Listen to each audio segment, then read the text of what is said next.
Isiat dari SK Sungguh Daud yang telah bertugas selama 10 tahun di sekolah ini. Okey, tadi kami sudah melaksanakan PDPC untuk bahasa Melayu yang berkesinambungan dengan projek PDL STEM. Jadi tadi murid-murid telah menghasilkan kad menu sajian sihat dan juga karangan catatan menggunakan teknik ICK.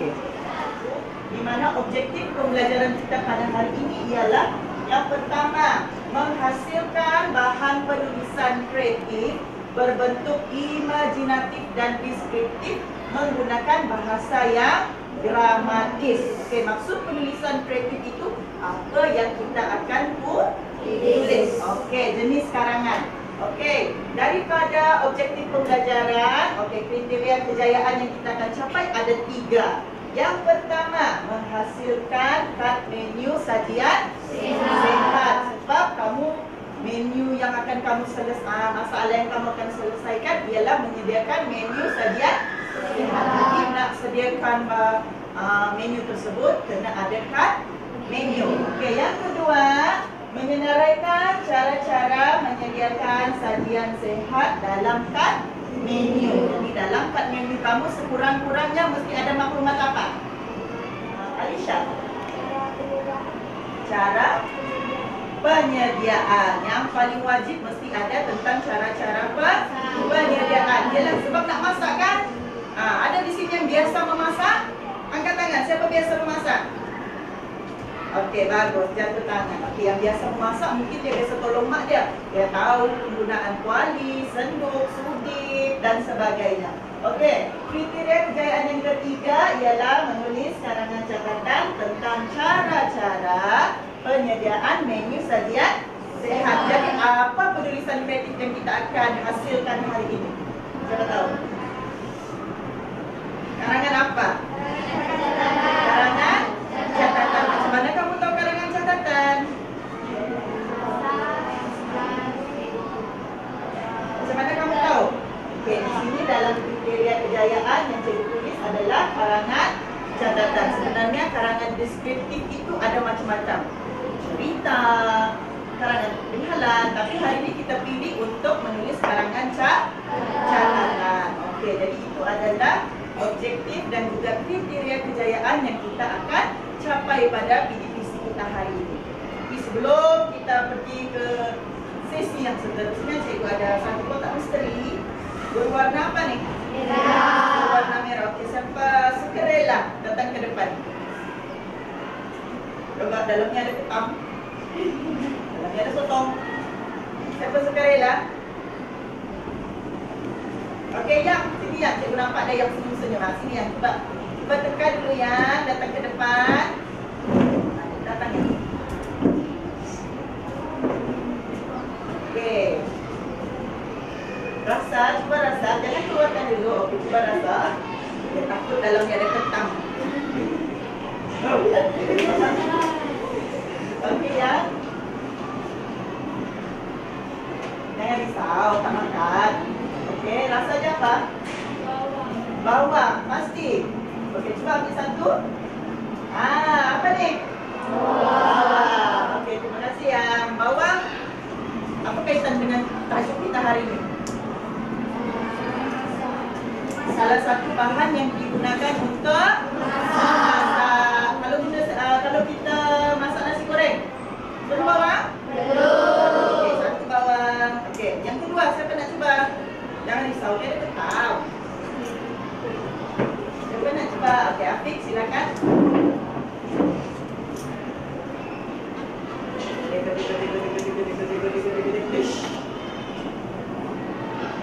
Dekat, apakah dia? Okey, rasa dulu. Okey, kemudian bagi tahu apa rasanya. Keras, lembut kah?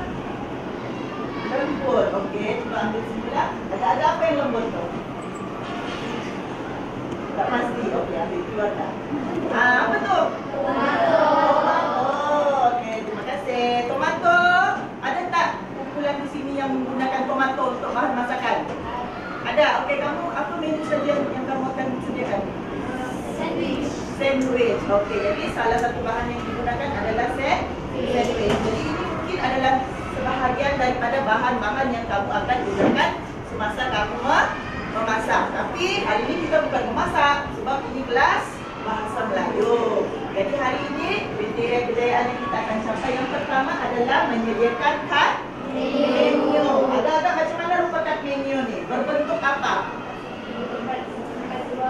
Kita pergi kedai, ada menu tak? Ada. Ada kan? Okey, apa yang ada dalam kad menu tersebut?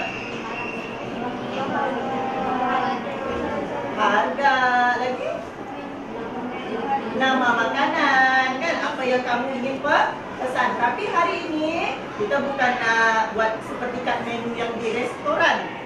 Kita buat kad menu khas untuk hidangan yang kamu akan sediakan. Okey. Bersama tim PDPC kamu, cikgu ada sediakan bahan-bahan yang boleh kamu gunakan seperti mandilakan, kertas warna, gam, gunting dan sebagainya. Okey, kad menu. Yang pertama, apa kandungan yang perlu ada dalam kad menu? Okey, yang pertama, perlu ada muka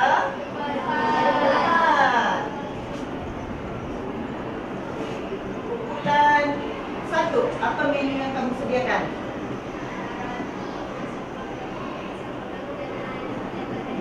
Roti, kacang panggang dan telur hancur. Jadi dalam kad menu muka depan tu perlu ada menyatakan maklumat tentang menu yang kamu akan sediakan. Jelas? Okey, yang kedua, kurang-kurangnya mesti ada maklumat apa? Kalori. Sebut-sebut tentang kalori. Kalori ni apa? Apa tu kalori? Apa dia kalori? Ini kosakata dalam laras bahagian memasak makanan. Okey, kalori itu apa? Apa dia kalori? Nasi lemak. Apa dia kalori? Baik. Bersama kamu, cikgu ada bekalkan laptop dan juga telefon pintar. Cikgu bagi masa 30 saat cari maklumat tentang maksud kalori.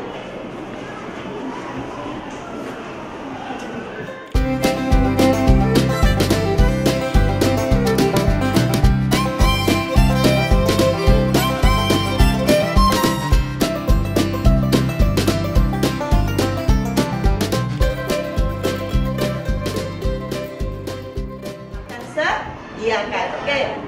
Kandungan kalori tersebut kamu boleh gunakan carian maklumat melalui laptop dan juga telefon pintar yang telah disediakan. Tapi ingat, jangan cari maklumat yang lain. Nanti ada yang buka Facebook pula.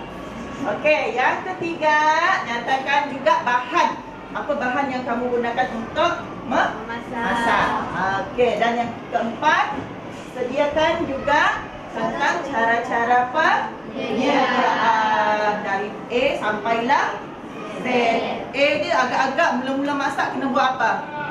Sediakan bahan. Sediakan bahan. Paling terakhir sekali hidang. Lagi? Dah siap masak perlu apa lagi? Bersihkan dan cuci dan sebagainya. Jadi kamu boleh nyatakan semuanya di dalam kad menu kamu. Jelas? Okey, dalam tempoh 10 minit, cikgu bagi masa setiap kumpulan untuk hasilkan kad menu berdasarkan menu sajian sihat masing-masing yang seperti telah kamu bincangkan. Boleh? Boleh. Siapa kurang jelas, sila angkat kad traffic light warna merah. Kalau jelas, angkat warna hijau. Okey, kita mulakan 10 minit dari sekarang.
mencari 4 kandungan kalori bagi bahan-bahan yang mereka gunakan. Jadi macam mana kita nak tahu jumlah kalori keseluruhan bagi hidangan kamu? Apa yang perlu kamu buat? Step, dalam salah satu elemen step adalah mata pendek. Biarpun hari ini kita belajar bahasa Melayu, tapi kita masih boleh menyelitkan pembelajaran mata pendek. Okey, baik, seterusnya. Okey, ada bahan-bahan yang digunakan. Bagus. Dan juga cara-cara penyediaan. Baik, bukan untuk kumpulan 3. Kandungan kalori, okey, mereka sempat jumlahkan. Ada 629 kalori untuk menu roti, kentang goreng dan telur hancur. Okey, bahan-bahan yang digunakan dan cara penyediaan. Kan menu ni kalau kumpulan lain nak guna di rumah untuk memasak, bolehkah? Boleh, sebab sudah lengkap dengan bahan-bahan dan cara penyediaan. Baik, yang ini pula dari kumpulan mana? Kumpulan 4. Okey, bagus. Menu sandwich telur dan keju. Kandungan kalori jumlahnya adalah 340 kalori. Bahan-bahan yang digunakan sebuku roti. Cikgu suka ni sebuku roti. Sebuku ni apa? Apa dia? Penjodoh bilangan. Ya, pastikan kamu menggunakan penjodoh bilangan yang bersesuaian. Cara penyediaan. Dia punya kertas, mungkin tadi dia rasa kertas utama jadi dia kreatif. Dia punya dia ada 4 kertas tetapi maklumat masih boleh dimasukkan. Okey, terusan untuk 3 kumpulan yang siapa masih ingat karangan catatan ni ada berapa jenis? 2. Okey, ada berapa? 2. Ada 2. Apa dia yang pertama?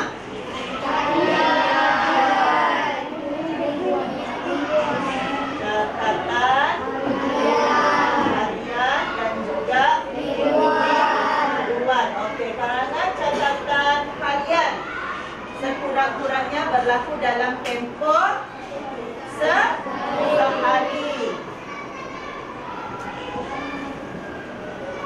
Mingguan pula macam mana? Berlaku dalam beberapa hari, lebih daripada sehari. Bagus.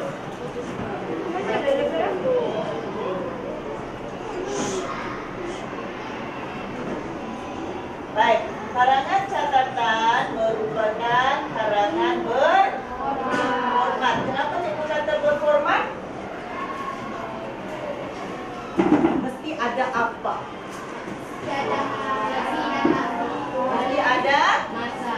Okey, format yang pertama ada masa. Tadi hari. Baik, okey. Sekurang-kurangnya perlu ada 3 maklumat ini untuk menetapkan karangan catatan kamu. Sekiranya lah maklumat ini tidak ada, apa yang akan berlaku? Apa yang akan berlaku? Maka kamu boleh ditolak. Begitulah tulisannya ya. Jadi apabila karangan berformat, pastikan kamu ingat kesemua format. Okey, untuk menulis karangan catatan, kita akan gunakan teknik ICK. Siapa ingat teknik ICK? Siapa ingat teknik ICK? Ingat? Okey, baik, satu tangan. Syarul, sila bangun. Beritahu cikgu apa maksud I. Ayat untuk isi. Bagus. Terima kasih Syarul. Siapa boleh bagi tahu cikgu C, apa maksud C? Husna. Contoh. Okey. Nah, semualah. K itu apa? Pesan atau kesimpulan atau keterangan. Jadi hari ini untuk menulis karangan catatan, selain daripada format wajib yang mesti ada, cara penulisannya kita boleh gunakan teknik ICK. Teknik ICK. I ayat isi, C ayat contoh, K Okey pula ayat kesan, keterangan ataupun kesimpulan. Okey, sebagai contoh untuk karangan catatan kamu perenggan pertama. Perenggan pertama. Kamu kata dalam perenggan pertama sekurang-kurangnya mesti ada apa? Bahan. Okey. Isi utamanya ialah menyediakan bahan. Contoh apa bahan yang digunakan? Bahan seperti apa?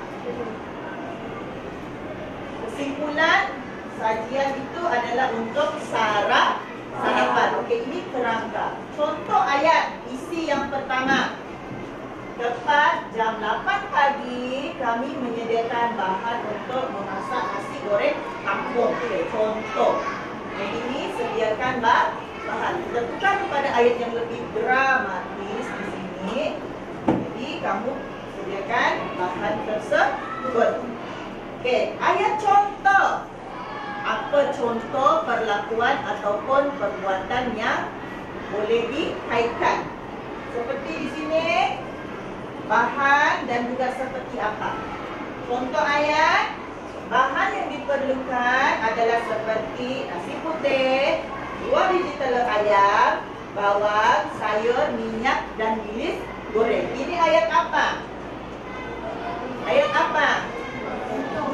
Ayat contoh.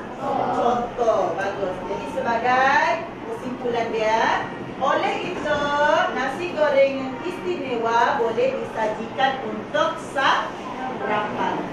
Jadi ini salah satu contoh bagi menulis dengan menggunakan teknik apa? IC. Okey, wajibkah menggunakan teknik ini? Tidak semestinya. Isi utama adalah isi yang ingin disampaikan. Contoh kesan ataupun kesimpulan ini adalah isi sampingan. Jadi boleh faham tentang teknik ICK? Boleh? Alhamdulillah. Okey, baik. Seterusnya, untuk menulis karangan, kita akan gunakan teknik simultaneous round table. Maksudnya ialah untuk menulis karangan catatan ada berapa perenggan? Ada berapa perenggan? Ada 6 perenggan. Satu kumpulan ada berapa orang? 6. Jadi maksudnya setiap orang akan menulis satu perenggan. Satu perenggan bagi setiap orang. Jadi kamu perlu bahagikan dalam kumpulan kamu siapa yang akan tulis perenggan 1, perenggan 2, perenggan 3 hinggalah perenggan 6. Okey? Bila selesai, orang yang pertama dia akan minta bantuan orang yang kedua untuk semak hasil penulisannya. Jadi di sini sudah berlaku penilaian daripada rakan sebaya kamu. Ada berapa kali semak tu? Orang kedua pula, murid yang kedua dia akan tukar catatannya dengan murid yang ketiga. Okey, kalau boleh bergerak mengikut arah pusingan jam. Okay. Jadi kita mulakan dengan menulis karangan catatan dahulu. Bahagikan siapa buat perenggan 1 hingga perenggan 6.